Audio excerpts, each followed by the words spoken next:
The city lay hushed under a weight of impending white, a breath held too long in the throat of winter.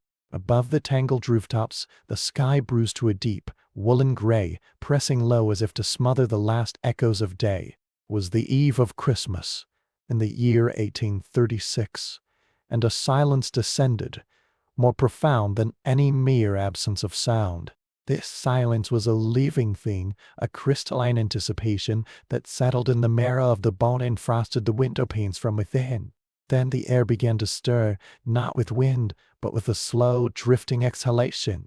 The first flakes were ghosts of themselves, hesitant spirals of silver that melted upon the dark cobbles. But they were only the overture, the soft whisper before the orchestra of the storm found its voice. Soon, the ghosts multiplied, becoming a legion, a shifting veil drawn across the familiar face of London. The gas lamps, newly lit along the embankment, fought valiantly, their aureoless of light shrinking to trembling golden cores within the swirling tide.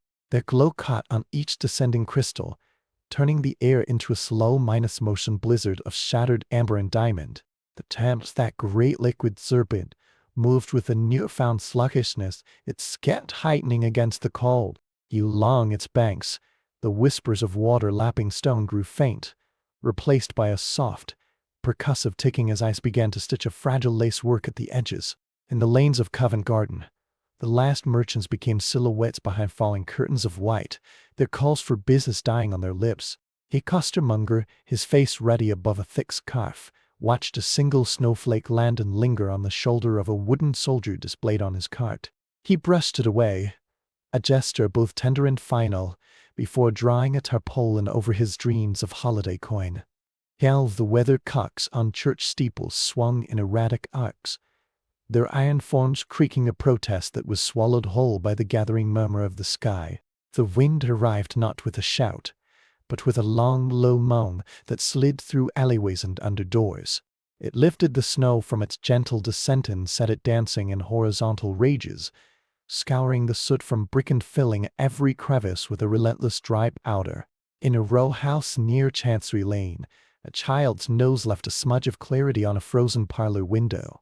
Her eyes, wide and dark, watched the world outside dissolve into a moving wall of white.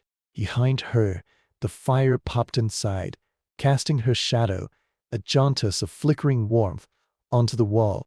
"Lip areas?" she asked, her voice small against the window's rattle. Her father's hand, large and warm, settled on her shoulder. "It will try," he said, his tone quiet with a wonder that matched her own. "But we have bricks and mortar, and a fire that remembers how to burn." He pointed to the lantern across the street, its flame a defiant, bobbing star in the maelstrom. "See, London winks back at the dark. It always does."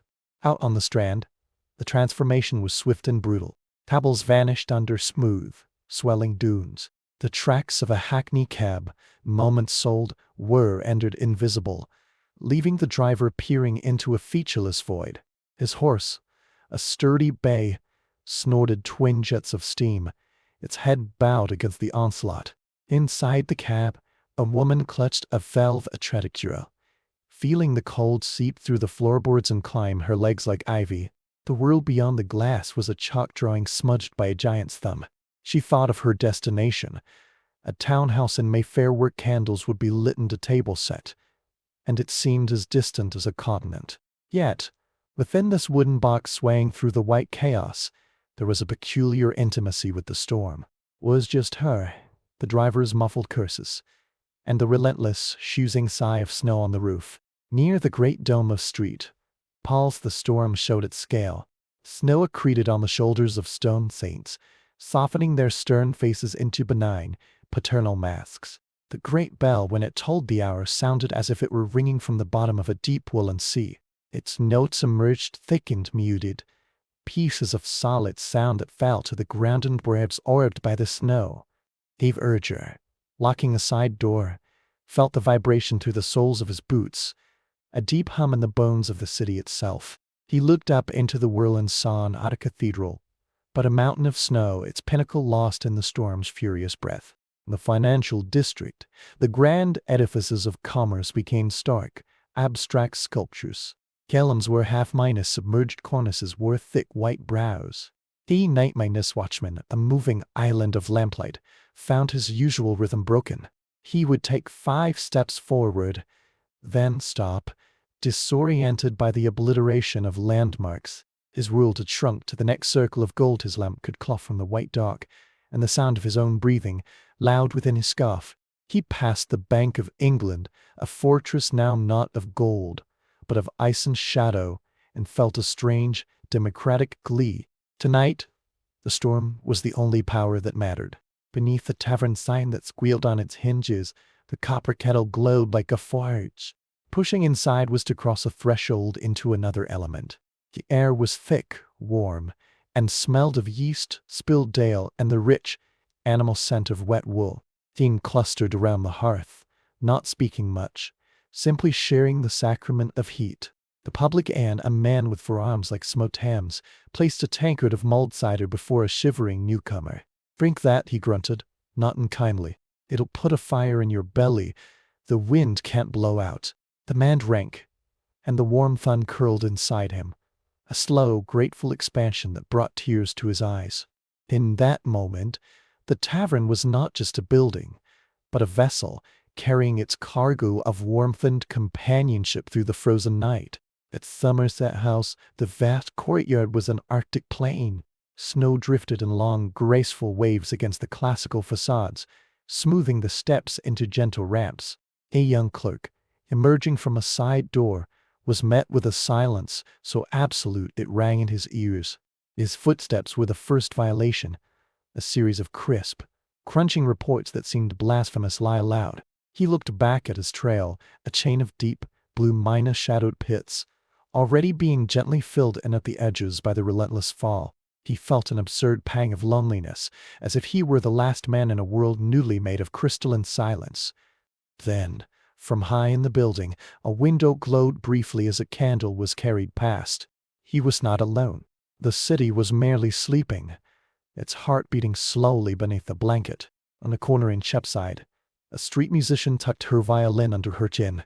He drew the bow, and a note, pure and plaintive, leapt into the teeth of the gale. It traveled perhaps the length of a carriage before being torn to shreds, its fragments scattered down the lane. She played on, not for coin, not for an audience, but for the act itself. The music was her own small fire, a defiance cast not against the storm, but into it, a message in a bottle tossed into a white sea. In an orphanage on Bishopgate, the storm's voice was a constant presence, a bass note underpinning the children's whispers. Stillness moved among the rows of cut, her shadow a graceful giant on the wall. She adjusted a blanket here, smoothed hair there, her touch a language of its own. One small boy, his eyes reflecting the single candle she carried, asked if Father Christmas would get lost. She knelt, bringing the candle's glow level with his face. "He has a compass that points directly to children's hopes," she said softly. "No amount of snow can confuse it." She placed the candle on the sill, a tiny, steadfast sun in their little universe. Outside, the snow piled against the door, but inside, the warmth was of a different kind, woven from care and whispered promises. Along the river, the transformation was most profound. The water, once a dark, muscular flow, was now a patchwork of shifting gray plates. They ground against each other with a sound like old bones, a deep, tectonic grumbling that vibrated through the stone of the bridges. The fisherman, retreating from his usual spot, paused to watch a chunk of ice, caught in a current, slowly rotate. It was the size of a table, and on its surface, the snow had collected in a perfect, unblemished sheet. It looked like a floating island, a tiny, deserted world spinning silently into the dark. He shivered, not entirely from the cold, and turned for home. The city was being remade, and even the river, its ancient lifeblood, was succumbing to the new frozen order. In the luxurious confines of a townhouse near Piccadilly, the storm was an aesthetic spectacle. A lady, in a silk robe, stood at a tall window, a glass of claret in her hand. She watched the chaos, insulated by double-minus glazing and wealth. The suffering out there was abstract, a scene from a Bruegel painting. Yet, even in her detachment, she felt a stir of something primal. The neat hierarchies of her world, the social calendar, the rules of decorum, were being erased as effectively as the streets. For this one night, all of London, from the scullery maid to the Duke, was subject to the same, indifferent white law. It was, in its way, terrifyingly beautiful. Deep in the warren of Soho, the snow performed a different magic. It turned narrow alleys into intimate, glowing canyons. Light from basement, kitchens and upper workshops seeped through frost-minus etchings, painting the falling snow in hues of honey and gold. In a tiny bakery, the oven still held the residual heat, and the baker, unable to sleep, was kneading dough for the morning. The simple rhythmic thump of his fists on the board was a drumbeat of normalcy. His breath plumed in the cold air of the kitchen, and the yeast-minus scented warmth rising from the dough was a promise morning would come, and with it bread. And Whitecastle, the cold was a cruel, piercing visitor. It slipped through cracked window frames and under ill-fitting doors. In one cramped room, an old woman and her grandson huddled over a meager fire. She told him stories of the frost fair, when the Thames froze solid enough for oxen to be roasted on the ice. Her voice, thin but clear, painted pictures more vivid than the trembling shadows on the wall. The boy listened, his hunger for food forgotten in his hunger for the tale. In that room, the fire was small, but the flame of memory burned bright, holding the vast cold of history and the present night at bay. On London Bridge, the wind had a clear, screaming runway. It harried the snow into stinging clouds that raced across the frozen width of the river. Tate Constable, anchored by his heavy coat, made his slow way across. The stone beneath his feet was treacherously slick, and the ice below groaned and cracked with reports like pistol shots. He thought of his own warm bed, of the Christmas goose his wife would prepare, and fixed his eyes on the faint, woolly glow of a lamp on the Southwark side. His progress was a battle, a slow, determined winning of ground against an elemental foe. Each safe step was a minor victory, a testament to the stubborn, pedestrian courage that kept the city's heart beating. In the stables behind an inn in Aldgate, the warmth was of another kind, animal, moist and alive. The air hung heavy with the scent of hay, leather, and the quiet, grassy breath of horses. A young stable hand moved among them, speaking in low, calming tones. A nervous mare rolled her eyes at a particularly fierce gust that shook the roof. "Hush now," he murmured, running a hand down her neck. "It's only noise. It can't get in here." He leaned his forehead against her warm flank, drawing comfort from her solid, steady presence. Here, in the semi-darkness, amidst the soft chomping and shifting of great bodies, he felt a peace he found nowhere else. The storm was a rage outside the walls, and here it was a symphony of breath and heartbeat. On the outskirts, where the city frayed into fields, watchmen huddled around braziers of glowing coals. The fires hissed as snowflakes dove into them, dying in tiny, dramatic sparks of light. The men were silhouettes against the orange glow, their faces carved into masks of shadow and flame. They told stories to pass the time, tales of other storms, of shipwrecks and miracles. Their voices were low, competing with the wind. 10 of them, the oldest, stared into the coals, seeing not fire, but the memory of a white Christmas decades past, when he was a boy. The past and present blurred in the jumping light, and the storm became not just an event, but a thread in the long, ragged tapestry of London's winters. High on a rooftop in Holborn, a different perspective unfolded. The city was a model constructed from sugar and chalk, its complex geography simplified into gentle hills and valleys of white. Chimneys, hundreds of them, puffed their steady, gray breath into the fading night sky. From this vantage point, the storm was not chaos, but a process, a great, slow settling. The frantic whirl was seen from below, from above. It was a stately, silent accumulation. A lone pigeon, sheltering in a chimney pot, cooed softly, a tiny warm sound in the vast cold geometry. In the cant shop off Fleet Street, Mr. Bramwell was an alchemist of light. His world was one of wax and wick, of honeyed scents and steady flames. As the last customer left, he lit a special candle, a tall column of beeswax he saved for himself each Christmas Eve. He placed it in the window, where its glow shone through the frost in a starburst pattern. Then he sat in its light listening. The storm tapped at the glass, but the candle's flame did not waver. It burnt straight and true, a tiny, unwavering axis in the spinning white world. In that quiet pools of light, he felt a profound connection to all the other points of warmth scattered across the city, the tavern fires, the hearths, the lonely lamps on bridges. Together, they formed a constellation, a map of human persistence etched in gold against the dark. At Buckingham Palace, the storm was met with imperial stoicism. The guards at their posts were monuments in themselves, their red coats darkened by melted snow, their bare skins crowned with white. They enjoyed their discipline, a different kind of warmth against the cold. Behind the grand windows, preparations for the royal Christmas continued, a world of polished silver and pressed linen. Yet, even there a scullery maid, looking out from a basement window, felt the same awe as the child in Covent Garden. The snow fell on the palace gardens with the same silent insistence as it did on the slums of Seven Dials. For a few hours, the universe was simplified into only two things: the falling white and the fragile, precious spaces where it was kept at bay. As the night reached its deepest hour, the storm, as if weary from its own exertion, began to soften. The wind scream dropped to a murmur, then a sigh. The snowflakes, once driving nails, became large, languid feathers, drifting down in straight, gentle lines. The furious white curtain parted, revealing glimpses of black sky and, here and there, a distant icy star. The city lay in a state of sublime rest. Sound was utterly absorbed: the usual nocturnal chorus of London, the creak of signs, the distant rumble of carts. The cry of the watch was smothered. The silence was a physical presence, a thick, downy quilt laid over the metropolis. In 100,000 rooms, people slept or lay awake listening to this new, profound quiet. It was a silence that held promises and memories alike. In the park, the frozen lake was a slab of obsidian, its surface a perfect, unreadable black mirror reflecting nothing. The footbridge arched over it, a filigree of frost and shadow. No one walked there now.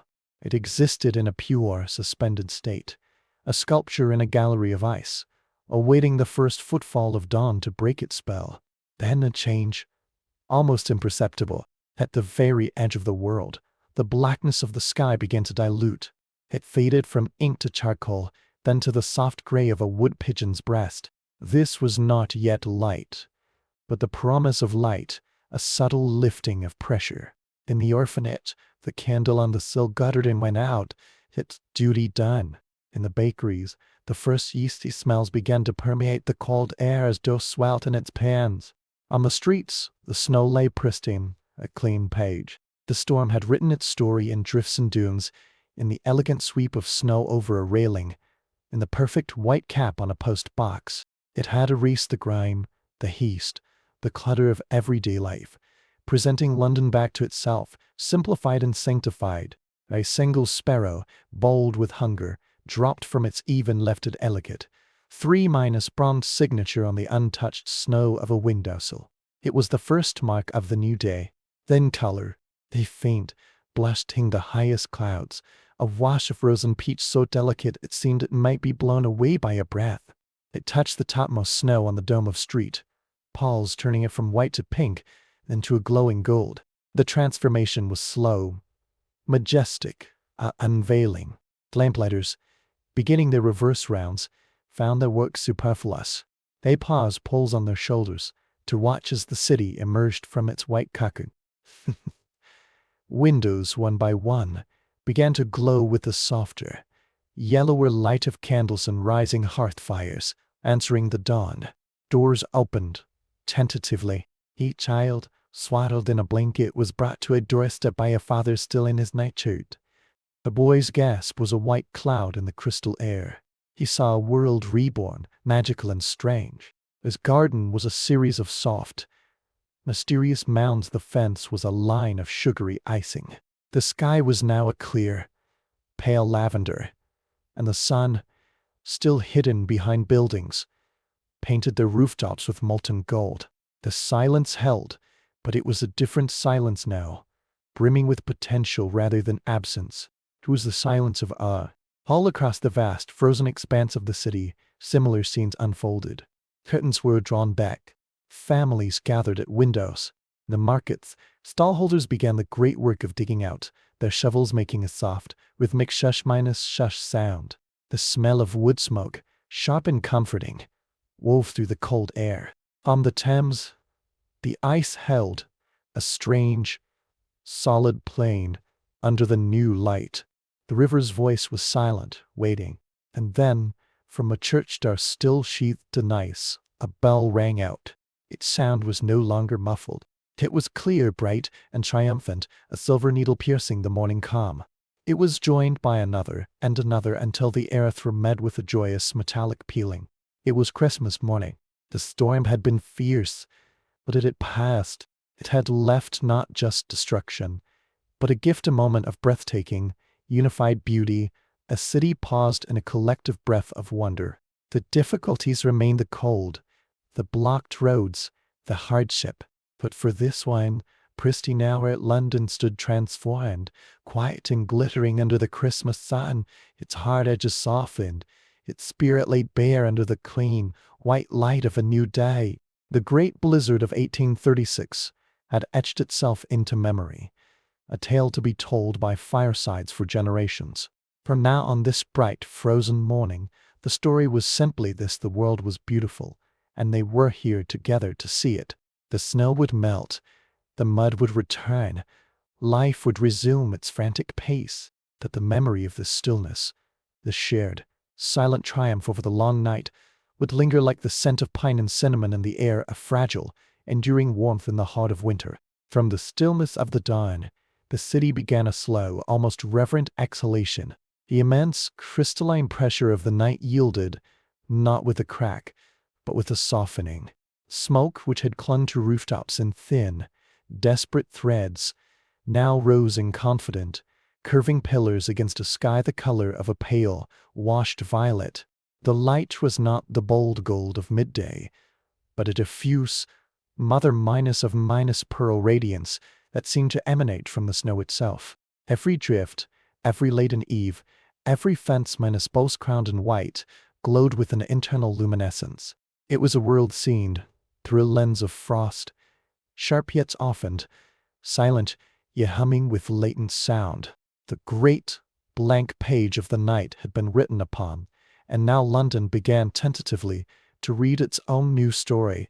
The first to inscribe this story were not men, but birds. A robin, its breast a startling ember against the white, alighted on a garden wall. It cocked its head, a bead of black glass taking in the altered universe, and let out a piercing, liquid note that shattered the silence into 1,000 shimmering fragments. It was a sound of pure territorial claim, a declaration that life, in all its fragile tenacity, had survived the long, white siege. From other walls, from bare branches sugared with frost, other voices answered: sparrows with their pragmatic kaya-ups, a blackbird's fluted song. The city's avian chorus, muted for hours, was reclaiming the air. Then came the human sounds, muffled but purposeful. The distant, rhythmic scrape of a shovel biting into deep powder. It was a sound both lonely and comforting, the first act of reconquest, of carving order from chaos. A door opened on a street in Bloomsbury, its bottom edge grating against a compacted drift. A man in a thick dressing gown and sturdy boots emerged, a steaming cup cradled in his hands. He did not shovel, not yet. He simply stood, his breath a slow, contemplative plume, and surveyed the kingdom the storm had bequeathed him.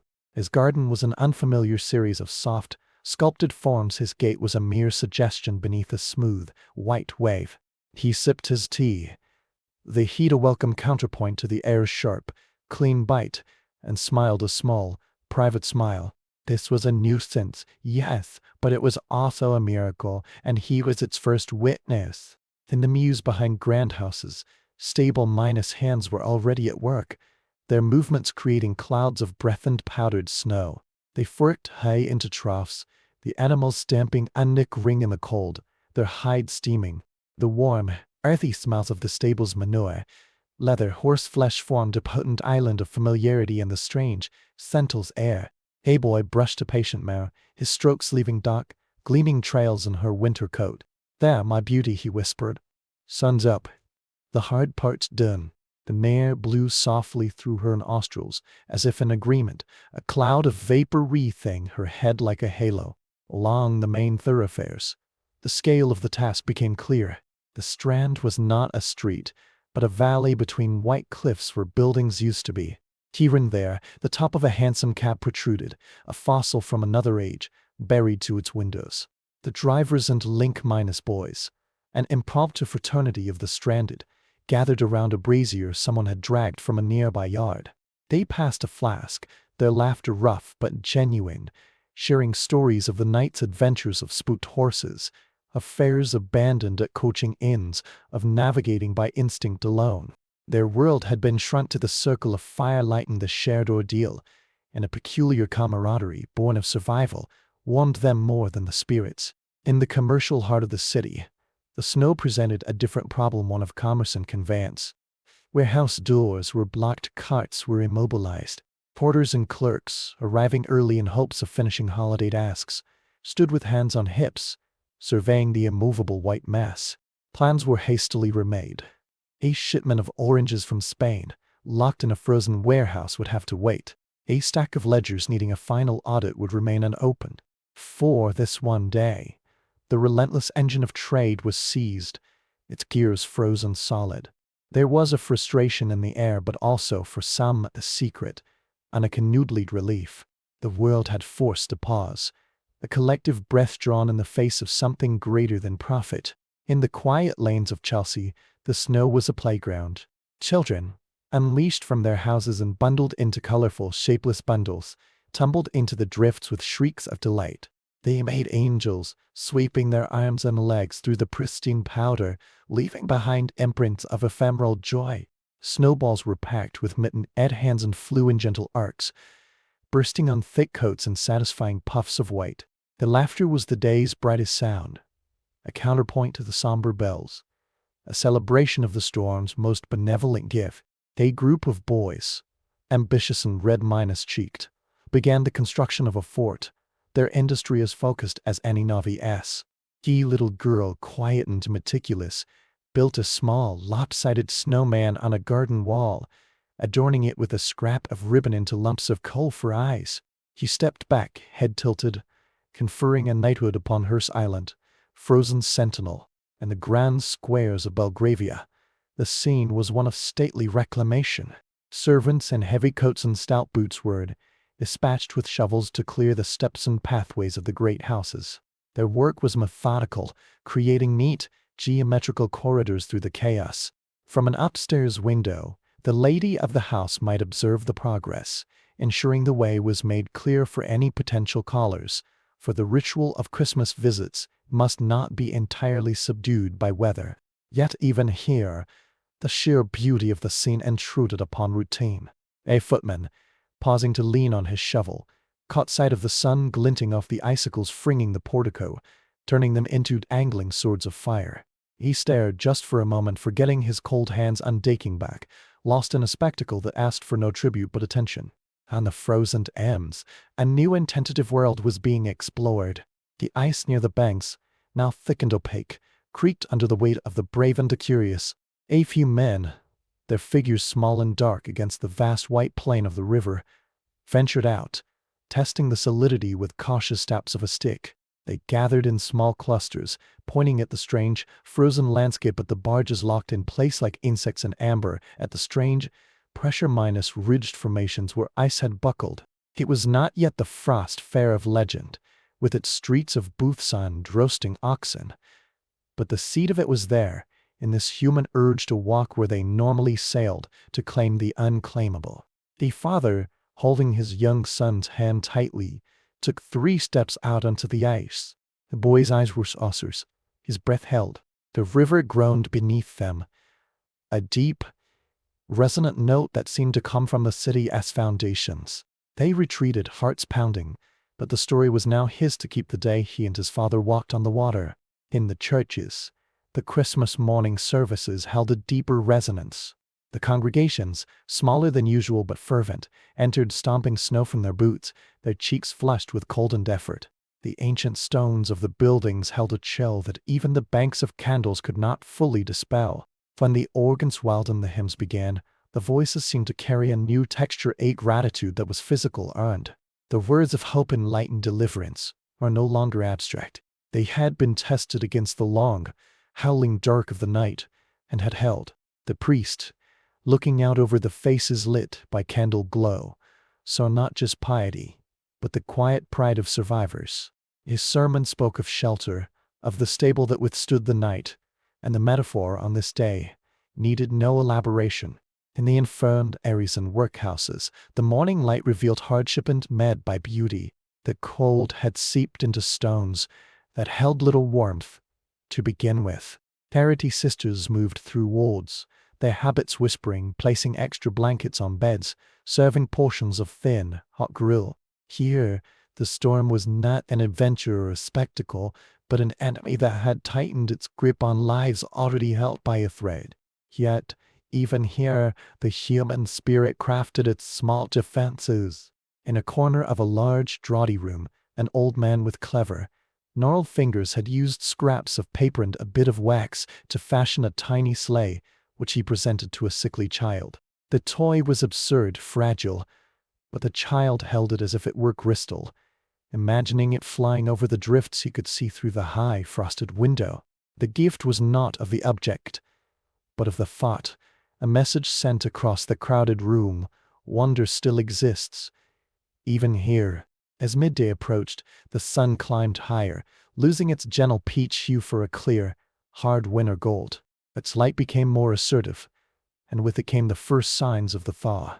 From 1,000 rooftops and 1,000,000 eaves, a new music began, the steady, rhythmic drip minus drip of melting snow. It was a sound of release, of surrender. Vesicles, those dazzling daggers, grew thinner at their tips, surrendering gleaming drops that fell to the ground with soft, percussive taps.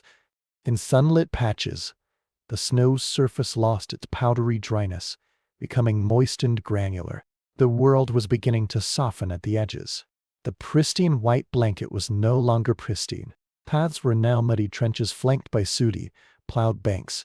The magical uniformity was breaking into a patchwork of white, brown, and gray. The city was reasserting its own messy, vibrant character.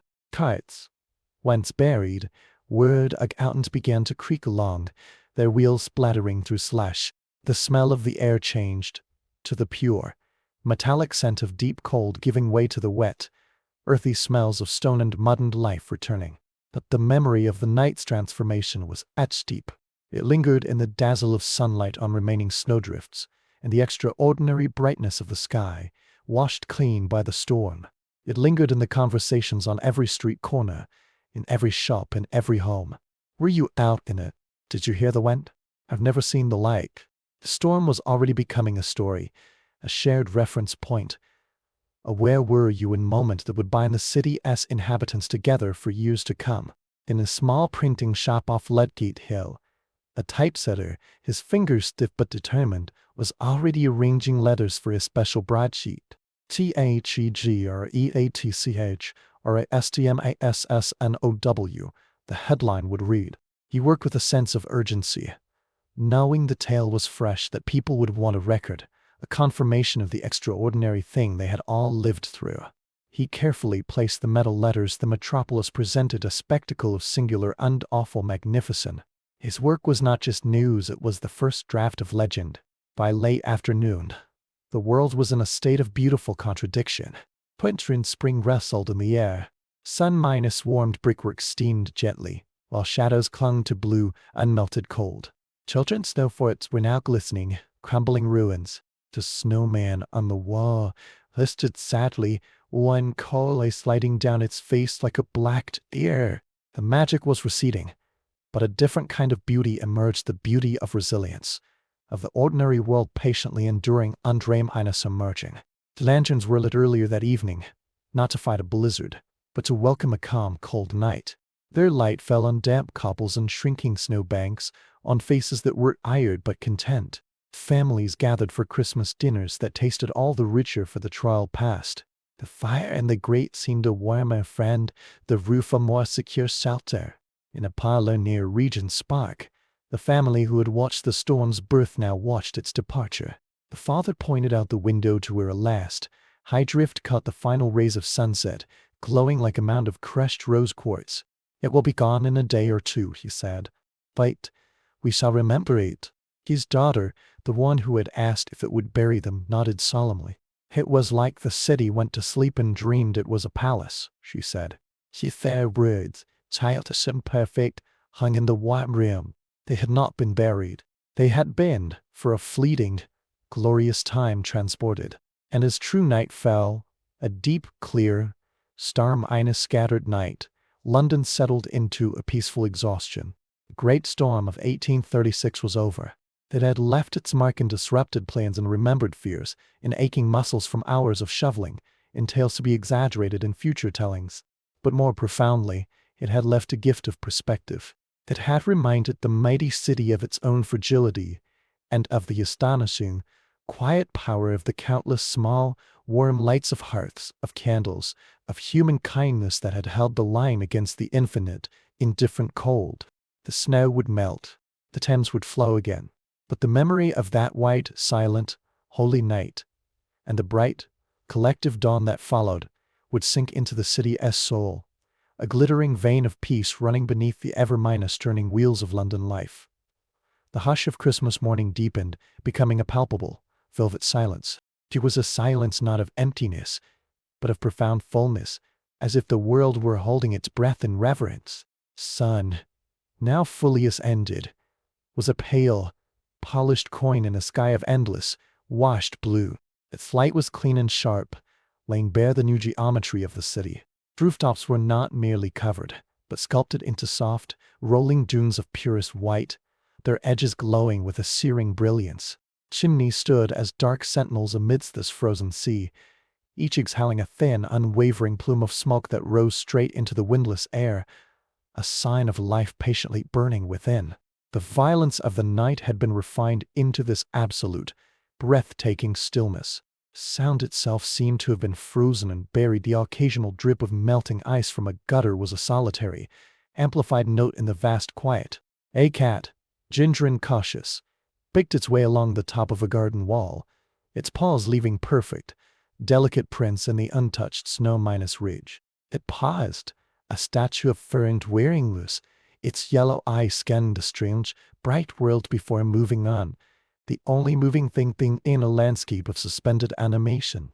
Within the houses, the morning unfolded with a slow, dreamlike quality. The frantic energy of Christmas Day was tempered, softened by the great white barrier outside. Children, usually a whirlwind of torn paper and excited cries, approached their gifts with a hushed awe that mirrored the world beyond the window. A wooden soldier, a porcelain doll, a book of fairy tales, each object was examined with a quiet intensity, as if it were a relic from a world that had vanished in the night. The ordinary magic of Christmas was amplified by the extraordinary magic of the storm. Every gift felt more precious, more earned. In the kitchen of a middling house in Illingston, the preparation of the Christmas goose was a sacrament. The heat from the range fogged the windows, creating a private, golden world within. The rich, fatty scent of the bird roasting, the sweetness of apples simmering for sauce, the earthy perfume of potatoes, these smells warm. More than a meal, they were a fortress against the memory of the cold. A promise of abundance rested from the grip of scarcity.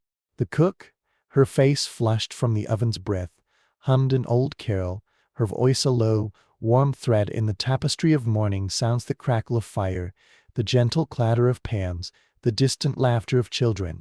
Out in the narrower, meaner streets, the morning brought a different kind of work.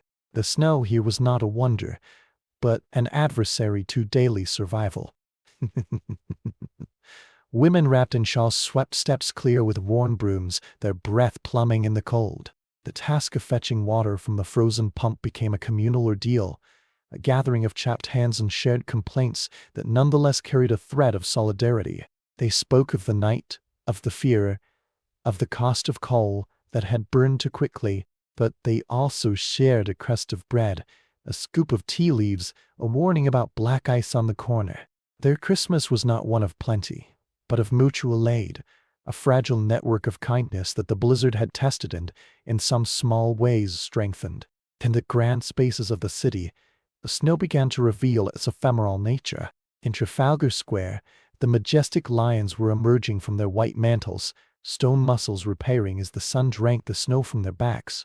The fountains were island, frozen cataracts of milky ice, their shapes grotesque and beautiful.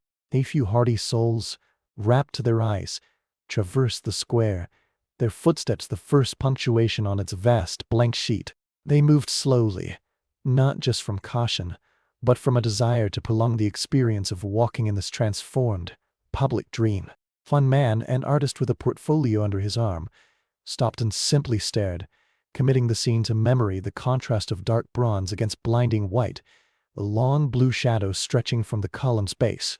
This was a composition no painter could invent. It was a gift from the sky, fleeting and perfect. Along the commercial arteries, a tentative pulse of life returned. Shopkeepers emerged like hibernating creatures, blinking in the bright light. They assessed the damage: a shutter torn loose, a sign bent under the weight of snow. But for many, business was not the first thought. He haberdars, brushing powder from his doorframe, exchanged a solemn nod with the butcher across the way. No words were needed. They had both endured. The pub landlord, clearing his threshold, propped the door open to let the cold, clean air sweep through the stale warmth of the night before. He placed a bowl of hot punch on the bar, a silent invitation to any passerby in need of warmth, a small civic hospitality. The spirit of the day seeped into the stones of the city, warmer than the weak sun. At the outskirts, where London bled into countryside, the transformation was most complete. Fields were seamless expanses of white, broken only by the dark, scribbled lines of hedgerows buried to their tops. The farmhouse sat isolated, a ship becalmed on a frozen ocean.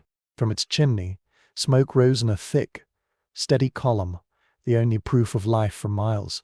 Inside, the farmer's family gathered close, the storm having cancelled any thought of travel to church or market. Their Christmas was intensely private, a circle of warmth in a white wilderness. The farmer himself, after seeing to his shivering beasts, stood at his door and surveyed his land. It was unrecognizable, anonymous, but the silence held a purity he rarely knew, a peace that settled deep in his bones. This was not his field or his pasture for today. It belonged to winter, and he was merely its grateful, humble guest. On the frozen skin of the Thames, the daring increased. More figures, small and dark as ants, ventured from the banks. They did not venture far, but the mere act of standing on the river was a thrill. A young man, full of bravado, slid a few feet, his boots skidding, arms windmilling for balance. His friends laughed, the sound carrying with unnatural clarity over the ice. They threw stones, not to skip, but to hear the unique, glassy talk as they bounced and slid across the hardened surface. The river was no longer a thoroughfare but a carnival ground, a strange and temporary plain where the normal rules were suspended. Barges and W. Harries were wrapped, listing at odd angles, their decks piled with snow, their ropes stiff and fringed with icicles. They looked like the abandoned vessels of a failed Arctic expedition, adding to the scene's surreal grandeur. As the afternoon waned, the light underwent another change. The hard, white glare softened, gilded by the sun's declining angle. Long lavender shadows streamed from the west, stretching across the snowfields of parks and squares, painting the world in cool, melancholy hues. The dripping from the eaves slowed, then ceased as the temperature dropped again. The brief thaw was over. The freeze was reclaiming its dominion, locking the day's memories into a harder, more permanent form. Icicles rained ominously at their sharp tips. The slush in the streets began to set into a treacherous, rutted glaze. The city was preparing to sleep again, this time under a blanket of ice. In the houses of the well -2 drawing rooms glowed. The Christmas tree, a relatively new fashion from Germany, twinkled in the corner of many a parlor, its candles reflected in 100 glass baubles, its branches dusted, in some homes, with a sprinkle of artificial frost that echoed the real one outside. Around it families gathered, There was music, a daughter at the pianoforte stumbling through a carol, a father's rich, if unsteady, baritone joining in. There were games, charades, Snap minus Dragon with its blue flames leaping from the brandy minus soap trasons. The world outside, so vast and silent, made the world within feel all the more precious, all the more fragile. The laughter was perhaps a degree louder, the fire poked more frequently, as if to affirm the triumph of this tiny, lighted sphere over the immense cold. Him that perishes, the poor were not forgotten. The legacy of the storm was a heightened sense among the charitable of urgency. Vestry men and ladies of philanthropy, their own comforts secured, thought of the freezing attics and damp cellars. Baskets were packed not with luxuries, but with essentials: coal, bread, stout cloth, a wedge of cheese. Heedles and volunteers, wrapped against the renewed cold, ventured into the alleys and courts, their knock on a warped door a symbol of a social contract stretched thin but not yet broken. The gifts were received with mute gratitude, often with tears. The storm had made all need more visible, and, in its aftermath, the impulse to alleviate it burned a little brighter. In the gathering twilight, the lamps were lit once more, but tonight their effect was utterly different. They did not fight a blizzard, they adorned a crystal palace. Their light fell on snow that now had a crust, catching on a million tiny facets, making the ground seem to sparkle with embedded stars. It gleamed on the icy ruts of the streets, turning them into winding rivers of faint gold. Windows now cleared of frost, shone like lanterns themselves, revealing brief tableau of domestic life: a family at supper, a man reading by a lamp, a child being carried to bed. The city became a constellation of warm points of light, each one a story, a heart, a hearth. From a high window at a club on Pall Mall, a gentleman sipped port and watched the day die. The chaos of the storm, the bisnisons of the morning's clearing, had settled into this profound, beautiful evening.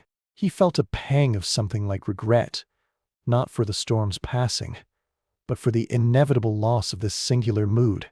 Tomorrow, the world would demand its ordinary dues, but for now, London was suspended in a bubble of peace, its dirt and strife and hurry forgiven, wrapped in a cloak of dazzling, silent white. He raised his glass, a silent toast to the weather. Night fell, deep and starry. The sky, scrubbed clean by the storm's passage, was a vast indigo dome pierced by a million diamond points. The moon, a perfect, cold sliver, rose and cast its own, weaker, blue minus silver light upon the snow. The world was monochrome again, but a monochrome of exquisite subtlety: the black of shadows, the blue minus white of moonlit snow, the silver of ice. The silence was absolute, deeper than the night before, for the wind had gone.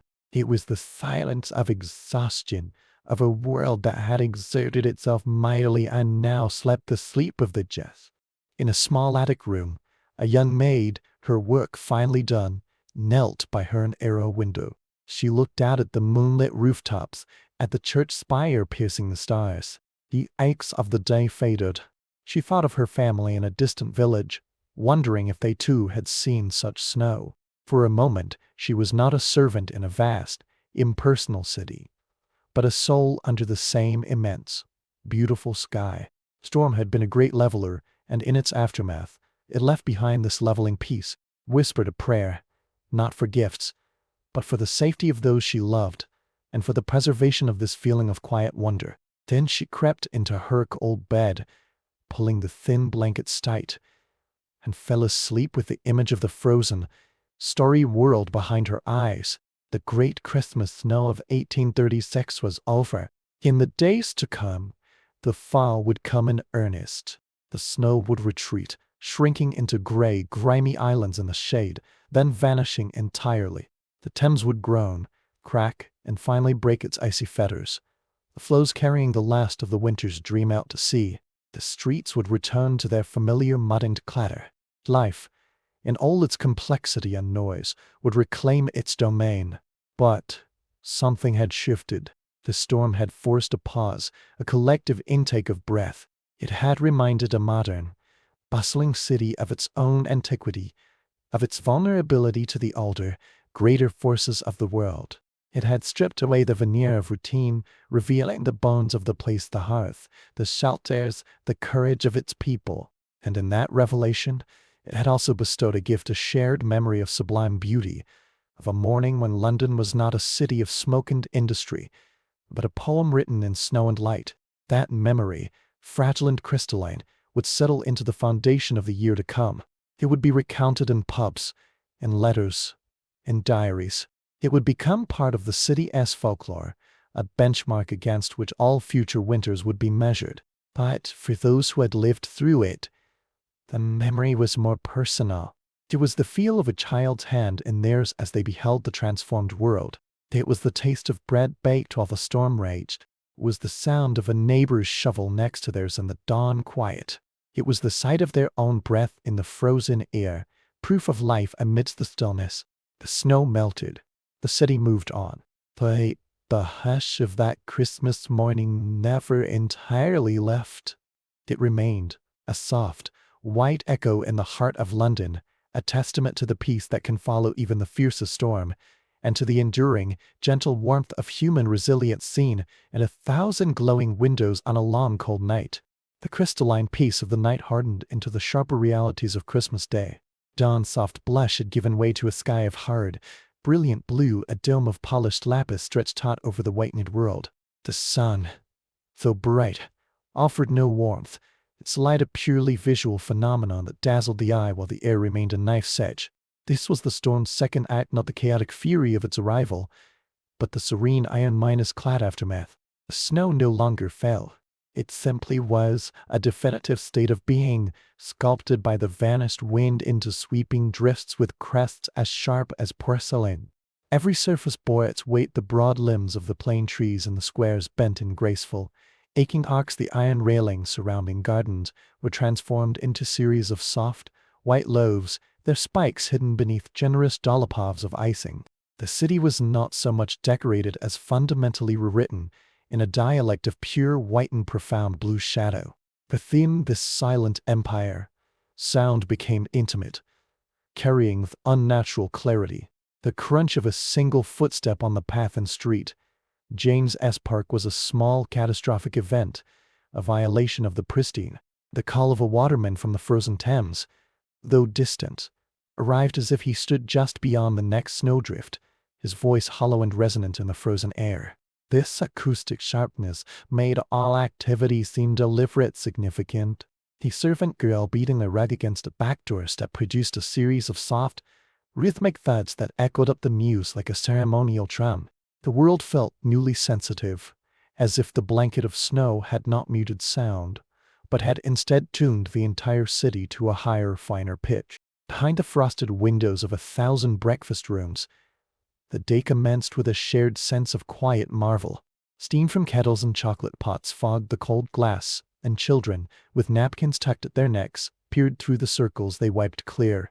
The usual Christmas morning exuberance was tempered, slowed. Gifts were unpacked with careful fingers, the rustle of paper seeming loud in the hushed houses. A clockwork tin soldier, his paint bright, marched a jerky path across a linen tablecloth, watched by round, silent eyes. A new book of moral tales, its pages crisp, was opened with reverence, the scent of ink and fresh paper a tiny, private pleasure. The storm had made recipients of them all, and the gifts within the house felt of a piece with the extraordinary gift outside, a world made new. Out of doors, the city began a cautious negotiation with this new world.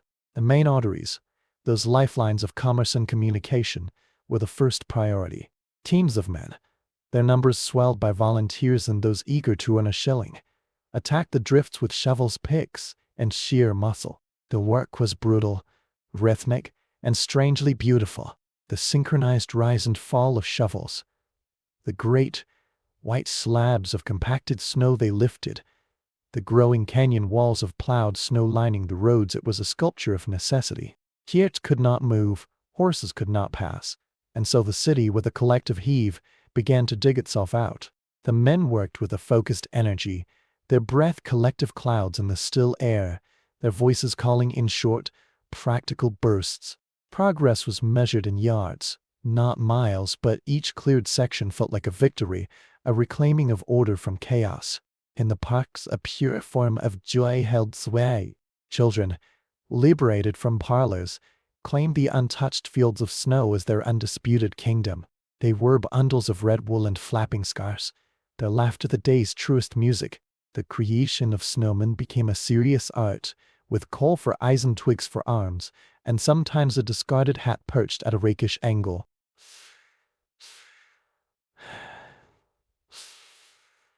And often little more than trays or pieces of wood appeared as if by magic, and the gentle slopes became racing grounds. The shrieks of delight as they sped downhill were sharp and pure, a counterpoint to the men's grunting labor. For these hours, the snow was not an obstacle but a vast white toy, and the city's younger citizens were its dedicated, joyful masters. Yet, for many, the snow remained a stark adversary. In the labyrinthine courts and alleys off the major thoroughfares, where the sun's reach was brief and the shadows perpetual, the cold took up a more permanent residence. Here, the snow was not a picturesque blanket, but a damp, creeping invader. Sickles like dragon's teeth fringed the overhanging eaves, dripping cold water on the already slick cobbles. The business of survival was complicated tenfold. The simple act of fetching water meant a treacherous journey to a pump, its handle often frozen solid, requiring the application of boiled water or desperate, bare-handed force. Fuel, always dear, was now more precious than silver. Small, mean fires in these dwellings fought a losing battle against the chill that seeped through every crack, and families huddled together for warmth. Their Christmas feast, perhaps a scrap of meat in a thickened broth, its savor heightened by the knowledge of the cold outside the door. On the frozen Thames, the scene shifted from curiosity toward something resembling a festival. The ice, tested and deemed solid near the banks, now attracted crowds. It was a democratic space, this unexpected plaza. The costermonger had dragged a barrow out, selling roasted chestnuts and mugs of hot elderberry wine, his brazier a welcome island of heat. Children skidded and slid, their boots providing poor purchase on the glassy surface. A few daring souls, perhaps inspired by tales of frost fairs past, had even brought skates, their blades scoring shrieking lines into the ice. The usual hierarchy of London life was subtly appended here on the river. A clerk in a threadbare coat might share a jest with a merchant temporarily stranded from his carriage, both united by the novelty of walking on water. The cries of the vendors, the laughter, the sharp scrape of steel on ice, it was a carnival born of winter's whim, a transient society existing on a substance that would in days return to its fluid state. In the great houses of Mayfair and Belgravia, the day was one of managed spectacle. Drawing room curtains were drawn back to frame the brilliant white view, a living painting that required no artist.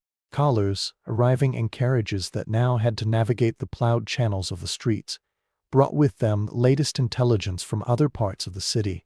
Conversation revolved inevitably around the storm, where one was when it was at its fiercest, what damage was sustained, how the servants had coped. It was a shared drama, a topic that spanned the social divide between host and guest.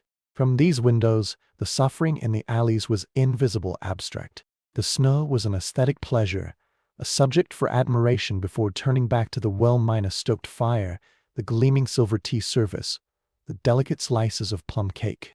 Their Christmas was one of insulated wonder, a performance of normalcy and cheer within a crystal fortress.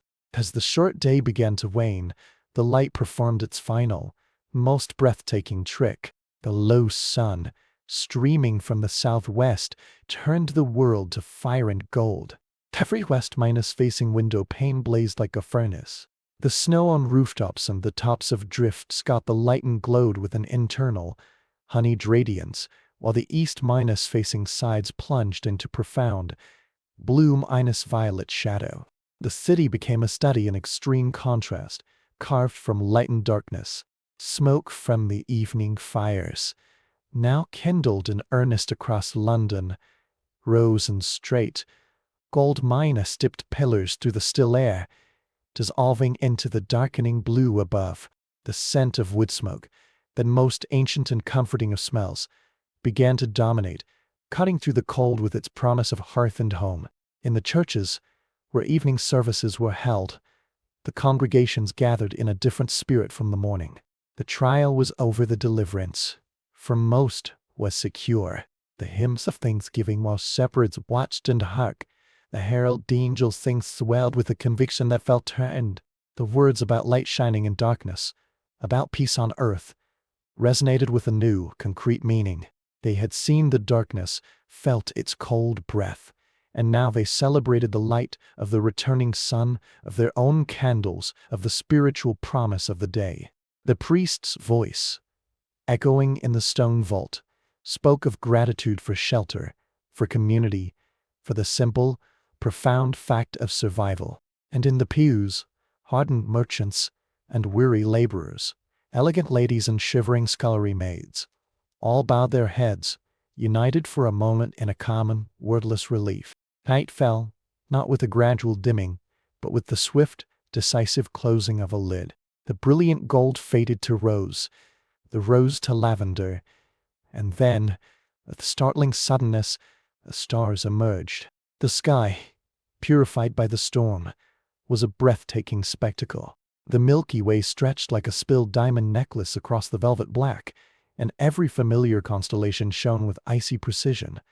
The moon, a waxing crescent, hung like a polished silver scimitar, casting a faint, ghostly light that turned the snow below into a landscape of soft luminescence and inky pools.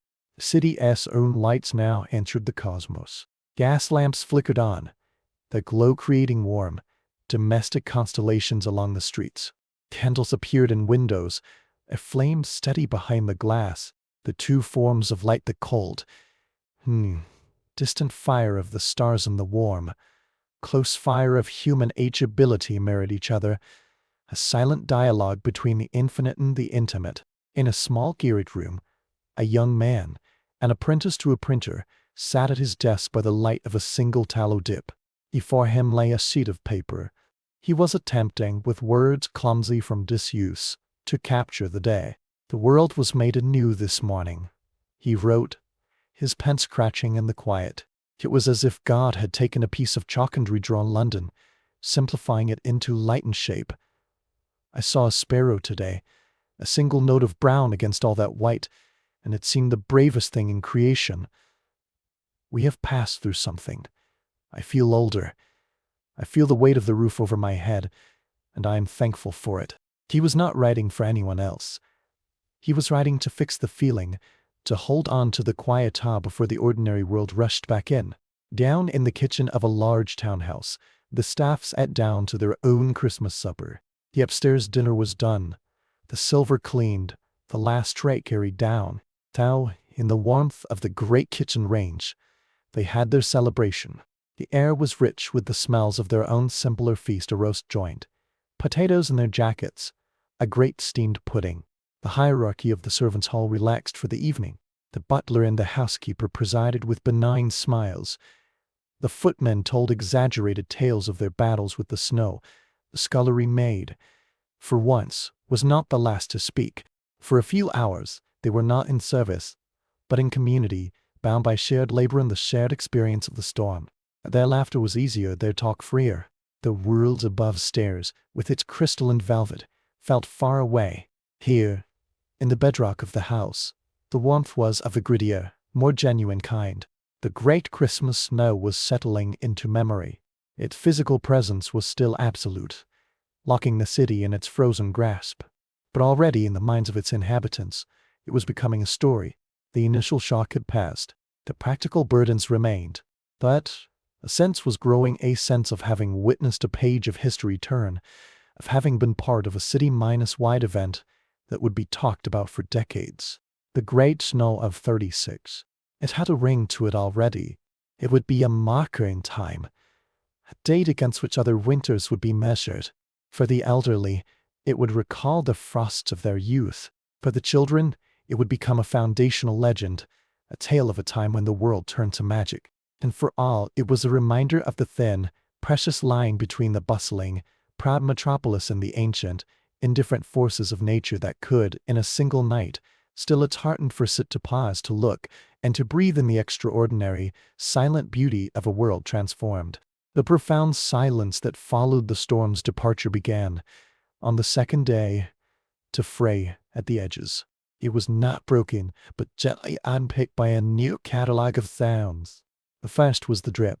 From a million eaves and gutters, from the fingers of icicles lengthening in the morning sun, came a steady, irregular percussion. Plink, plash, plink, was the sound of the world softening, of the crystal fortress beginning its slow, inevitable surrender. This liquid whisper was joined, as the morning strengthened, by the groan of stressed timber as roof beams, burdened for hours by tons of snow, shifted and settled with deep, wooden sighs. Then came the chorus of shovels, not the urgent, chaotic digging of the first hours, but a more widespread, determined scraping. It was the sound of a city not in emergency, but in recovery, methodically reclaiming its pathways, its doorsteps, its commercial veins. The visual world was changing too. The pristine, uniform white was giving way to a more complex and less forgiving landscape. Her boots and cartwheels had churned the main roads. The snow was now a morass of gray-minus brown slurry, flecked with straw and the inevitable city detritus. The beautiful, sweeping drifts were undercut at their bases by dark, damp crescents of melt. Snow, once a sculptor of new forms, was now a reluctant witness to the return of the old ones. Cobblestones reappeared, slick and dark, like the backs of submerged creatures breaking the surface. The iron rings set in walls for tethering horses emerged from their white cocoons, cold and solid to the touch. The city was reasserting its durable, grimy identity. In the markets, a muted version of life returned. The costermongers set up their stalls on islands of cleared ground. Their goods wrinkled apples, hardy root vegetables, bundles of holly with berries like drops of blood offering spots of defiant color against the monochrome. Conversation was less about the storm's majesty and more about its practical cost. The price of coal had jumped.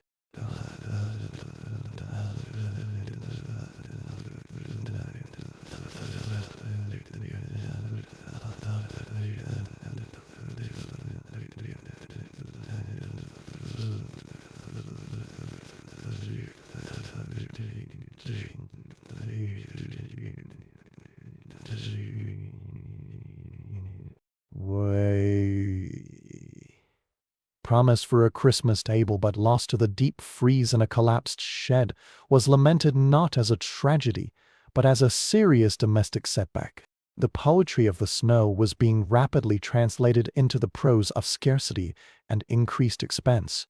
Yet, there was a camaraderie in the shared inconvenience. Bargains were struck with a nod and understanding grimace. An neighborly exchange of a lump of salt butter for a few good potatoes was not just trade, and a token of mutual survival. On the river, the carnival atmosphere of the previous day was tinged with a new caution. The ice, under the strengthening sun, was singing. It emitted low, pinging cracks and long, mournful groans, the sounds of a giant stirring in its sleep. The more prudent citizens retreated to the banks, watching from solid ground as the braver, or more foolhardy, still ventured out.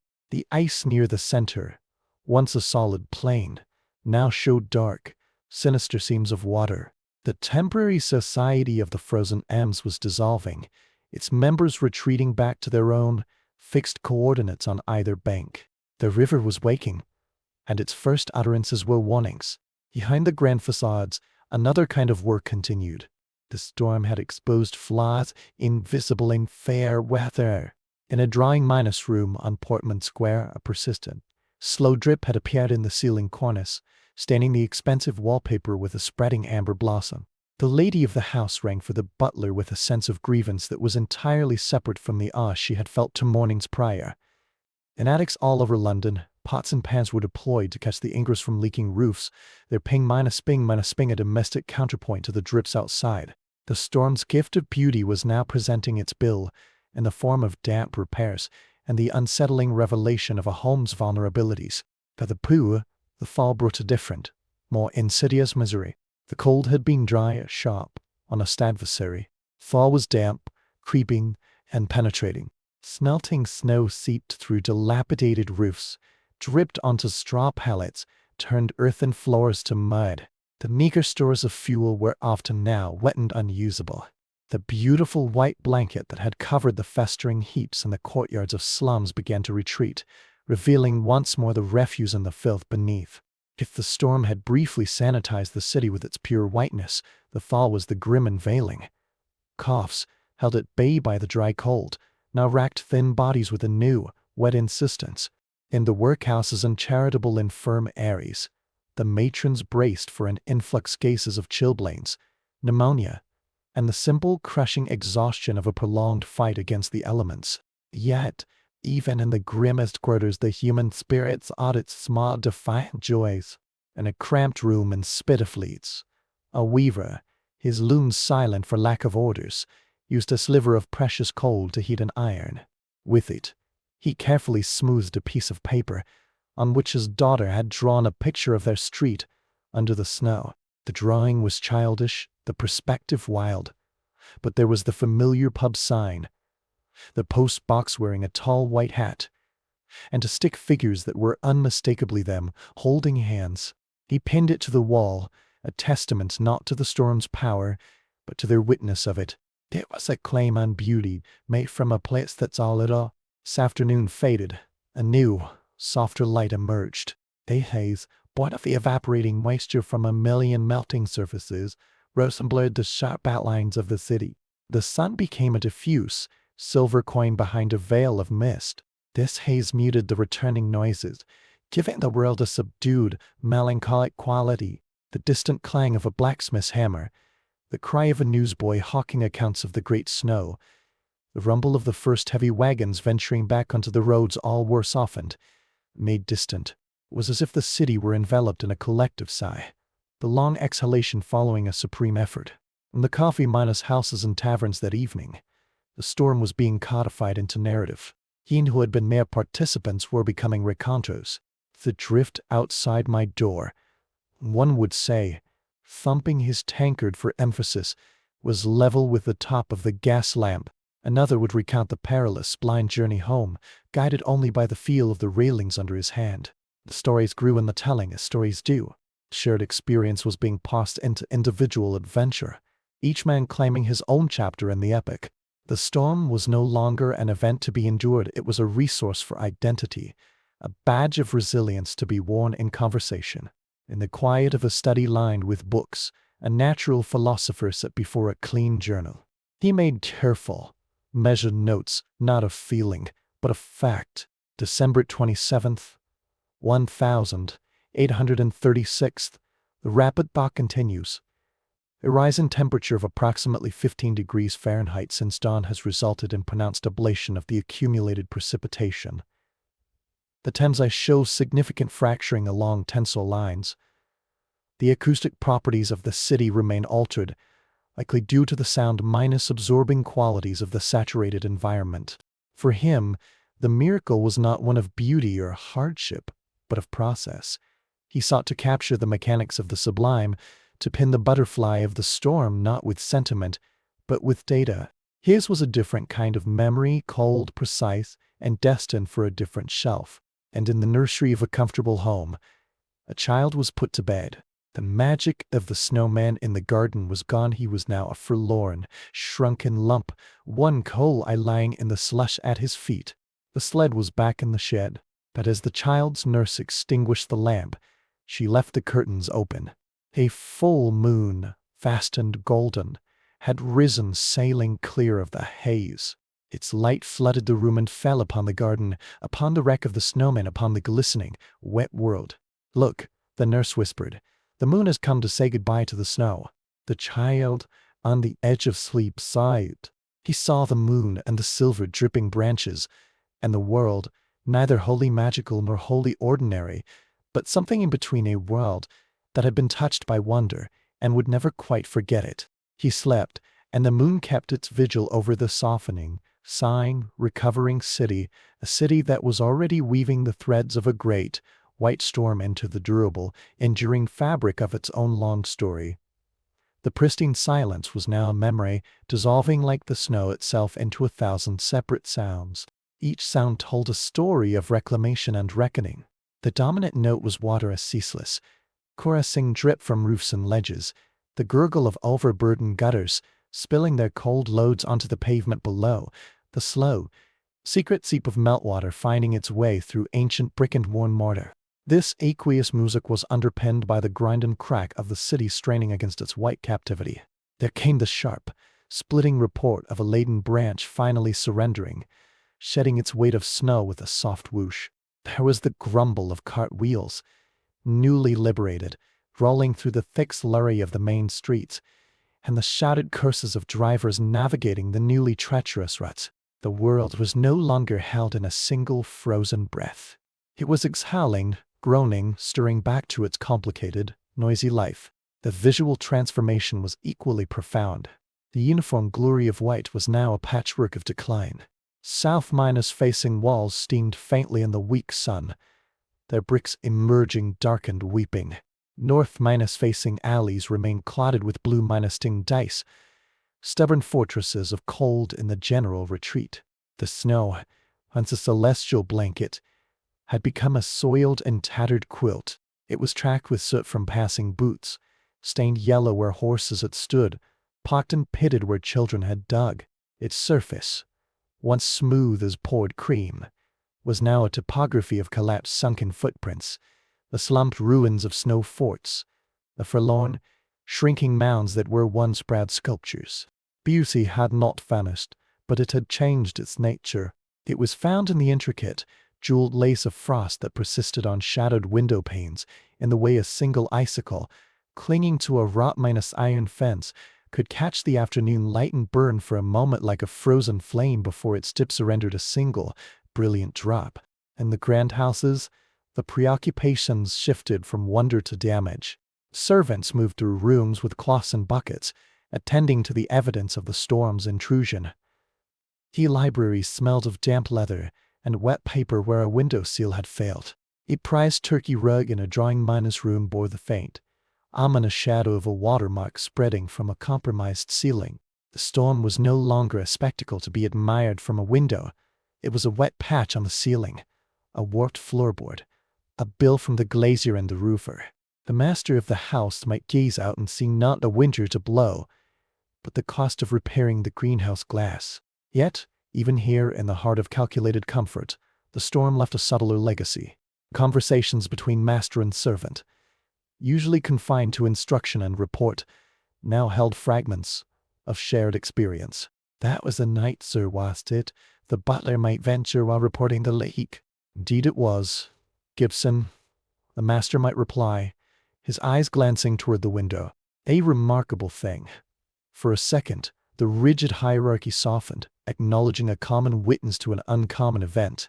On the commercial streets, the mood was one of grim, practical energy. Shopkeepers swept not just snow, but the granular, gray grit it had become from their thresholds. Boys were paid pennies to chip away the treacherous glaze of ice from front steps. The signs of trade emerged. A haberdars unfurled his striped awning. Heavy with melted weight, a butcher hung his pheasants and hares once more, their feathers and fur glistening with damp. But business was slow. The world was still navigating the aftermath, and the usual Christmas trade had been lost to the great white silence. There was a sense of catching up, of licking wounds, of assessing the balance sheet of a battle with nature. For the poor, the thaw was not a reprieve, but an exchange of one misery for another.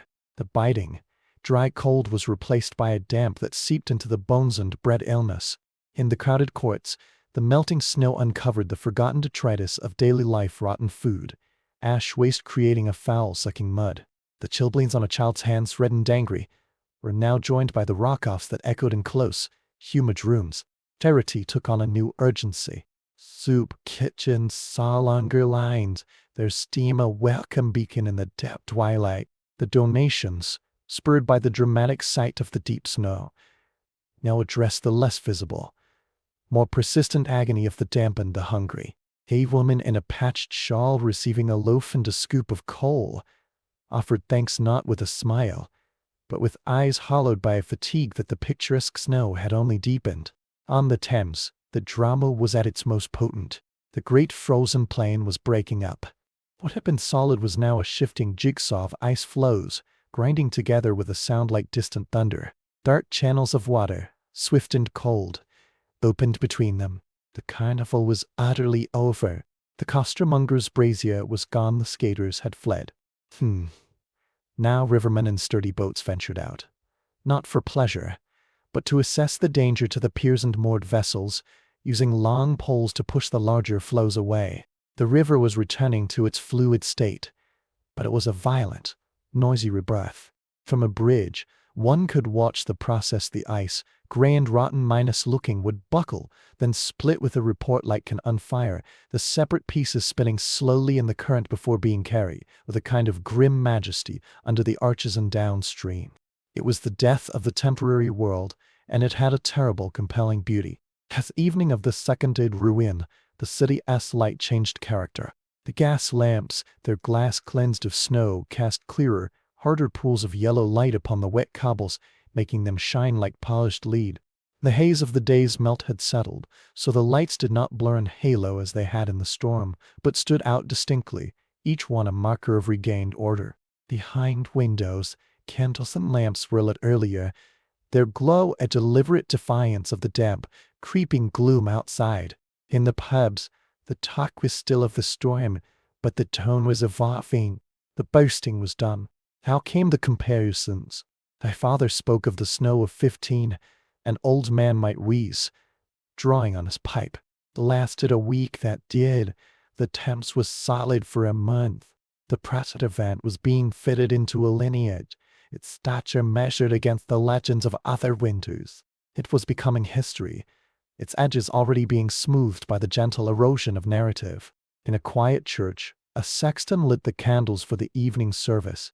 The stone walls felt colder, damper than before, as if the building itself had absorbed the chill of the storm. When the rector spoke, his voice on the verses from Isaiah seemed to carry a new weight, for, as the rain cometh down, and the snow from heaven, and return then not thither, but water eth the earth, and maketh it bring forth and bud.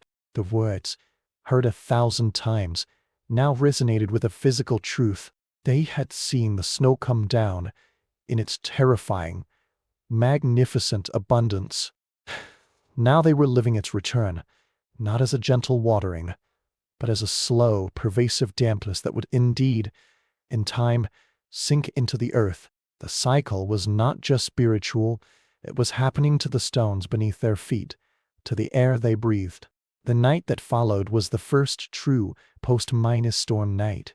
The sky, scoured clean, was utterly black and brilliantly starred, but the ground no longer reflected that cold glory. The world below was dark, wet, and smelled of sodden wool, wet earth, and wood smoke. The extraordinary silence was gone, replaced by the normal, comfortable noises of the night, a watchman's call, a distant dawn, the creak of a sign.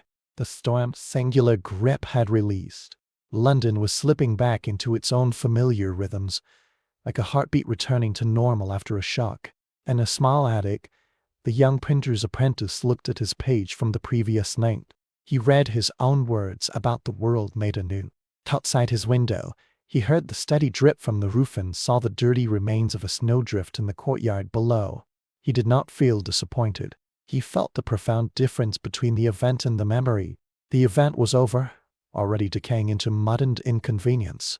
But the memory, the image of that silent, white dawn, was his to keep. It was a clean, bright picture pressed between the pages of his mind, untouched by the thaw. He blew out his candle and lay in the dark, listening to the now ordinary night, holding the extraordinary one close. The great snow was over. Its physical empire was in full retreat, leaving behind mud, repairs, colds, and bills. But it had left something else, intangible and dispersed as moonlight. It had left a city minus wide pause, a shared breath, a story that began with "Do you remember?"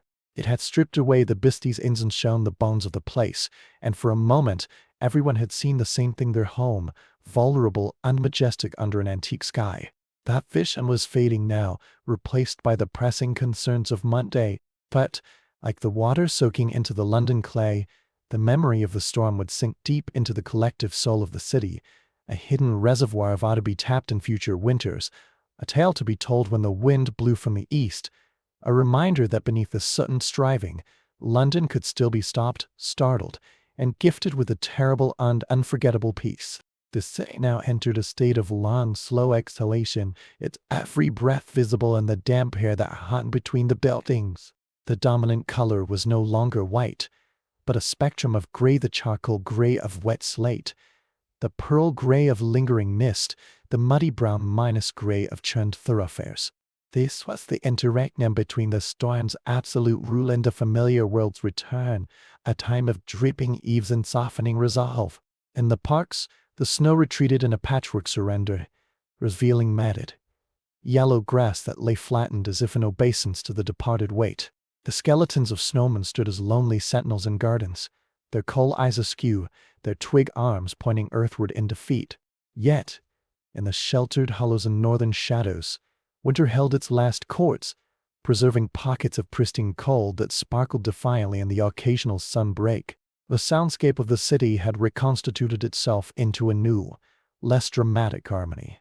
Constant drip was now the baseline, over which played the squelch of boots in mud, the slosh of watering cart ruts, and the newly audible chirp of sparrows reclaiming the bare branches. Conversations, once hushed by awe, now returned to their normal pitch, but their subjects remained tinted by the recent past. The price of a bushel of coal, a housewife complained to a grocer, is enough to freeze a body all over again, even without the snow. The storm's economic shadow was long and cold, stretching into calculations of household budgets and merchant sledgers. In the workshops and manufactories, the return to work was fitful. Themes, cold minus seized and damp, required coaxing back to life. The hands of craftsmen, stiff and chapped, fumbled with familiar tools.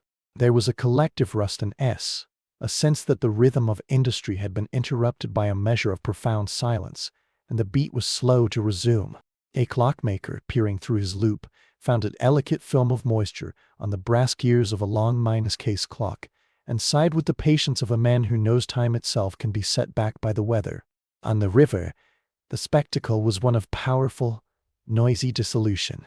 The ice was now a fleet of broken ghosts, great jagged floes colliding and spinning in the swift, dark current. Their passage under the bridges was a cacophony of grinding and booming, a farewell performance that drew small crowds to the embankments. Watermen, back in their W. Harries, navigated the treacherous channels with a wary expertise, their calls to each other sharp and urgent over the water's roar. The Thames was shedding its winter skin, and the process was violent, magnificent, and final. In the drawing rooms of the fashionable, the storm had become a curated anecdote. "We were quite snowed in at Norwood," a lady might say, adjusting a bracelet. It was utterly primitive, but rather thrilling. One felt quite like Scott of the Antarctic, if only for a day. The genuine hardship was distilled into a fashionable abstraction, a conversational token to be spent for a moment of dramatic interest. Yet, in the privacy of her chamber, the same lady might run a finger over the watermark on a beloved book of poetry, and feel a genuine pang for the fragility of things, a sentiment she would never voice in the parlor. For the city as children, the magic was transmuting into myth. The tangible snow forts were gone, but their epic sieges and triumphs were reenacted with sticks and shouts in back alleys. The physical reality of the storm was becoming a story they told to themselves, its facts embellished, its terrors softened, its wonders amplified. A boy who had lost a mitten in a drift would someday claim he had dug it on clear to the next street. The actual event was already being overwritten by the more potent need for a legendary childhood. In the narrow courts where poverty was a permanent resident, the aftermath was a grinding, soggy ordeal. Clothes, washed in the sudden meltwater, hung from lines in damp, heavy folds that never seemed to dry. The smell of wet wool and mildew competed with the ever-present smoke from inadequate fires. Here, the storm was not an adventure or an anecdote, but an aggravation of a constant condition. A mother, trying to calm a coughing infant, looked at the slush seeping under her door and felt a weary anger that had no target but the sky. Yet, even here, small acts of preservation occurred. A scrap of paper with a child's snow-drawing was carefully tucked away. A particularly beautiful icicle, retrieved before it fell, was saved in a cup to admire its form until it vanished into a teaspoon of water. These were not memories of beauty, but stolen pieces of it, held against the encroaching gray. As dusk gathered on the third day, a new kind of light emerged. With the air cleared of falling snow, but still holding moisture, the setting sun struck the western faces of buildings with a rich, buttery glow. It lit the wet cobbles so they gleamed like rivers of dark gold, and turned the remaining patches of snow into rose-minus tinted islands. This was not the blinding, holy light of the storm's dawn, but a painterly, nostalgic light, softening the edges of the city's recovery, gilding the mud into the mess. It was the light of retrospect, beautiful precisely because it was fleeting, because it illuminated a world in transition. In the pubs, the stories were becoming refined, their rough edges smoothed by repetition and dale. The storm was now a character in its own, right, a capricious giant, a furious phantom. It was spoken of with a fondness that distance allowed. The fear leached out, leaving only the thrill. Aye, that was the night, the man would say, shaking his head with a smile, as if recalling a particularly riotous old friend. The shared experience was now a bond, a password into a fraternity of survivors. In the silence of the great cathedral, a solitary cleric walked the nave. The vast space was colder than usual, the stones holding the deep chill of the past days. His footsteps echoed a lonely sound. He stopped before a memorial tablet, its brass polished to a soft gleam. "Remember the shortness of life," it read. The storm, with its abrupt silencing of the city, had been a memento mori on a civic scale. He thought of the prayers offered in the dark, the fears whispered, the simple gratitude for walls and roof. For a moment, the grandeur of the architecture felt less like a monument to human glory, and more like a very large, very beautiful shelter. And that, he thought, was perhaps its truest purpose.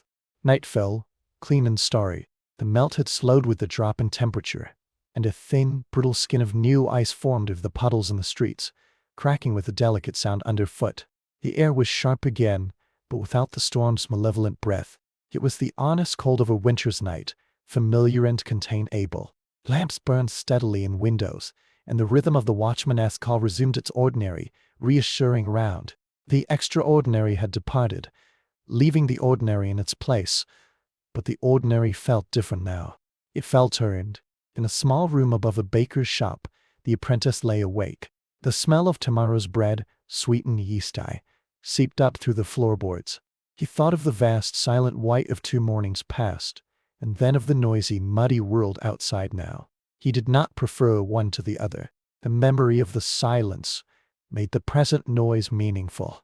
The storm had been a full stop in the middle of life's trend minus on sentence. And now, the sentence was continuing, but the punctuation remained, invisible but felt. Bakaira in his personal history, he slept, and the city slept around him, no longer besieged, simply resting. The thaw would continue tomorrow. The last snowdrift would shrink to a dirty smear. The last icicle would fall and shatter. The river would run clear and cold, its brief career as a solid thing forgotten. Life would rush back into its accustomed channels, busier than ever to make up for lost time. But something had changed. In 1,000 private memories, in the shared folklore of the pubs, in the repaired roofs and the settled insurance claims, the storm lived on. Was now a part of London's texture, a hidden layer in the geological strata of the city's experience.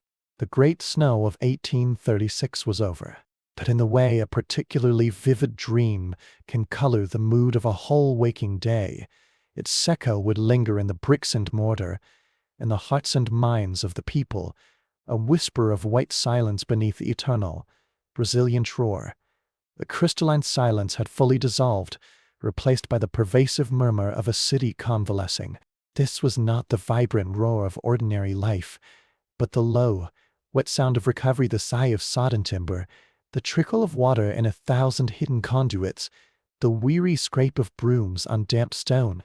The world was a study in seepage. Fog born of the collision between the earth's retained cold and the slightly milder air, coiled through the streets in the mornings, blurring the hard -1 outlines of buildings and muffling the newly restored sounds of trade. It was a final clinging breath of the storm, a ghost of the whiteout that now haunted the city as vapor. The visual transformation was complete in its messiness. The heroic landscape of drifts and dunes had degraded into a topography of defeat. What remained of the snow clung only to the most sheltered crevices north-minus facing angles of walls. The deep shade under holly bushes in the squares as grimy, granular relics, more ice than snow. The dominant impression was of wetness and revelation. The thaw had acted as a great, slow cleansing, stripping away the white uniformity to expose the city's true face, now scrubbed raw. Cobblestones gleamed darkly, their ancient patterns visible without the usual film of dust and dung. The soot-stained brick of centuries-old buildings appeared darker, more solemn, as if the snow had been a temporary palliation for the grime of ages, now rinsed away to reveal a starker, more permanent reality. For the working classes, this phase was one of sodden perseverance. The romantic sheen was utterly gone. Men who labored outdoors, carters, builders, dockworkers, did so in clothes that never fully dried, their boots leaking, their hands red and cracked. The cold was now a damp, penetrating chill that settled in the joints, a different and more patient adversary than the storm's sharp fury. Conversation in taverns turned less to the majesty of the event and more to its lingering cost in health and comfort. A persistent cough was nicknamed the snow-shake. Aches in the back from shoveling were worn as quiet badges of a shared labor. Yet within this discomfort, a stubborn pride festered. They had endured.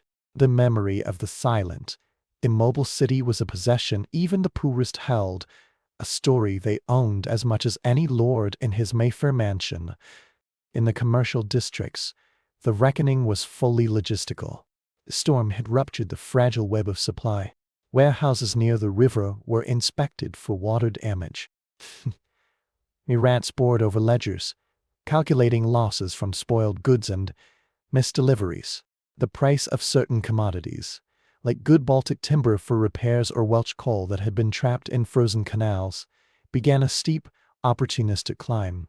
The storm's aftermath was a boon for some roofers, glaziers, sellers of cheap boots and heavy socks, and a quiet catastrophe for others. The economic vibration of those frozen days would be felt for months, a ripple of disruption in the complex bond of trade. In the homes of the wealthy, a new kind of industry emerged, the industry of restoration. Upholsterers were summoned to assess water-stained silks. Cabinet makers examined warped paneling. The focus was on erasing every physical trace of the storm's intrusion. Was an attempt to return to a state of seamless comfort, to prove that nature's incursion had been only temporary, that wealth and good order could repaint over any disruption. Yet, in some houses, a single, stubborn stain on a ceiling was deliberately left, a topic for conversation. "We got that in the great snow," the host might say, pointing upward, thereby transforming a fly into a trophy, a mark of distinction. Along the Thames, the river's personality had returned, but it was a personality changed. The water ran high and fast, swollen with melt, and was the color of cold tea. It carried with it the last souvenirs of its frozen imprisonment, splinters of gray ice, tangled masses of branches torn from upstream banks, the occasional, pathetic wreck of a small boat that had been crushed in the thaw. The watermen, back at their trade, handled their Harries with a renewed respect, as if the river had revealed a dormant, terrible power they had forgotten it possessed. The bridges no longer framed a wonderland, but a powerful flowing current, and the sound was once more the steady, hydraulic sigh of a giant at work, not the eerie silence or the thunderous crack of breaking ice. In the parks and larger gardens, a subtle, botanical drama unfolded. The snow, and its melting, had performed a slow, deep irrigation. It had also been a blanket, and now its removal exposed the tall, early snowdrops which had been sheltered, now pushed through the softened earth with brave white heads. But tender shrubs, especially those from foreign climes, are found to have blackened limbs, killed by the unaccustomed severity of the cold. The storm had been a gardener, pruning with an indiscriminate hand. Head gardeners walk their territories with grim faces, making mental notes of losses, already planning the spring replanting, their calculations another small column in the storm's vast ledger of change. As the days lengthened, imperceptibly, the quality of the afternoon light shifted. It lost its thin, wintry sharpness and gained a fleeting, honeyed warmth in the hour before dusk. This light fell on a city that was no longer post-apocalyptic, but simply winter-worn. It illuminated the scaffolding going up on damaged buildings, the new raw wood of a repaired shop front, the cheerful paint of a narrow boat finally freed from the ice on the Regent's Canal. It was a light that promised not immediate spring, but the inevitability of it. It hinted at a future where this would all be a memory, making the present moment of dampened repair feel both arduous and strangely fleeting. In the evenings, the storm's narrative continued to evolve in the public houses. It was entering its mythic phase. The specific, personal anecdotes began to coalesce into broader, shared legends. The tale of the baker who walked 5 miles through the drifts to deliver a single loaf to an infirm old woman was told and retold, gaining details with each telling. The story of the stranded mail coach, its passengers singing hymns for courage, became a favorite. The storm was being shaped by the collective need for a story of community and resilience, its sharper edges of fear and isolation gently sanded away by repetition and the warming influence of fellowship and ale. One evening, in a printer's tavern near Fleet Street, the young apprentice who had written of the silent dawn listened as an older typesetter held forth. "Mark my words," the old man said, tapping his nose. "We'll not see its like for 50 years. It was a winter out of time, a reminder." He spoke not with boastfulness, but with the gravity of one who has seen a century's worth of weather compressed into 3 days. The apprentice listened, and understood that he was witnessing the event pass from news into lore. It was being assigned its place in the Chronicle of London. On a Sunday, the churches were full. The hymns of gratitude had a settled, less urgent quality. The prayers for those still suffering from the storm's effects were specific and merciful. The event had been sermonized, its spiritual lessons extracted humility, charity, the fragility of human endeavor. It had been neatly packaged into theology, its chaotic power framed within a familiar narrative of divine mystery and human dependence. This, too, was a form of recovery, the recovery of meaning, the reassertion of a worldview that could encompass even such a dazzling disruption. And then one morning, it was simply over. There was no fanfare. The person stepping outside simply realized that the air no longer held the damp, metallic tang of melt. The last treacherous patch of black ice in a shady alley had vanished overnight. The puddles in the road reflected a sky that was a softer, milky blue. The gutters ran clear. The great snow was gone. Its physical empire had fully retreated, leaving behind a city that was cleaner, perhaps, and certainly more aware of its roofs and walls. The urgent conversations about it faded, replaced by the usual topics of politics, scandal, and business. Life, in its relentless forward press, had absorbed the shock and moved on. But the memory did not vanish. It migrated. It lived in the way a mother would, for years to come, glance at the sky on a certain date and say, it was just such a sky before the great snow. It lived in the deepened sense of a neighbor who had shared a shovel. It lived in the repaired crack in a ceiling that would always be a faint, known line to the inhabitants of the room below. It lived in the bones of the elderly, who would feel an aching murmur, that's from the digging in 36. The storm had been a historical puncture, a rent in the fabric of ordinary time. That rent was now stitched up, the scar tissue woven into the city's enduring physique. London had returned to itself noisier, dirtier, grander, and more relentless than ever. Beneath the familiar roar, if one listened very carefully at a quiet moment, there seemed to echo a memory of silence, a vast and startling white pause, a dream the city had once dreamed, and from which it had, changed in subtle ways, finally awoken. The city passed from the immediacy of recovery into the long, quiet chapter of remembrance.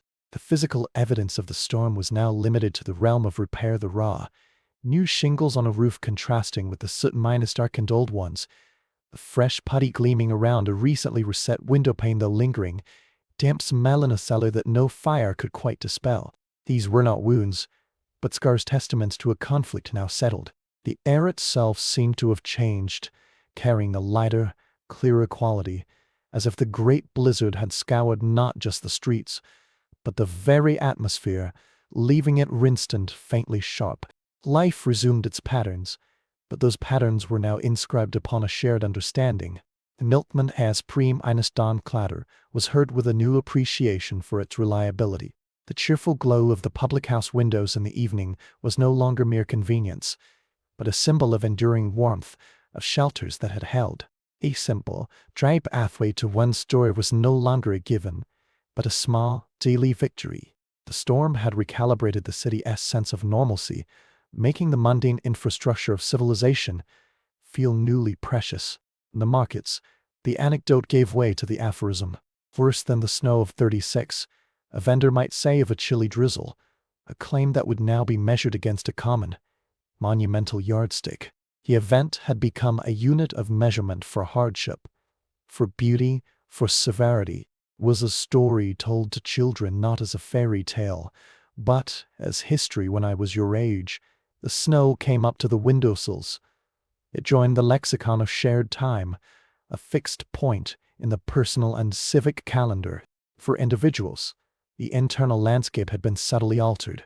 The watchman on his rounds no longer peered just for thieves or fires, but occasionally cast a glance at the sky, reading the clouds with a more educated, wary eye. The printer's apprentice, setting type for mundane advertisements, but sometimes pause, his fingers remembering not the letters, but the feeling of his pen describing a world transfigured by silence. A society hostess, choosing a gown for a ball, might unconsciously select a white silk, its cool sheen subconsciously echoing the vanished drifts. The storm had deposited a layer of experience within them, a fine sediment that would subtly influence their perceptions forever. On the Thames, the river's brief, solid history was utterly erased. It flowed, as it always had, a great, brown, muscular serpent of commerce and effluvia.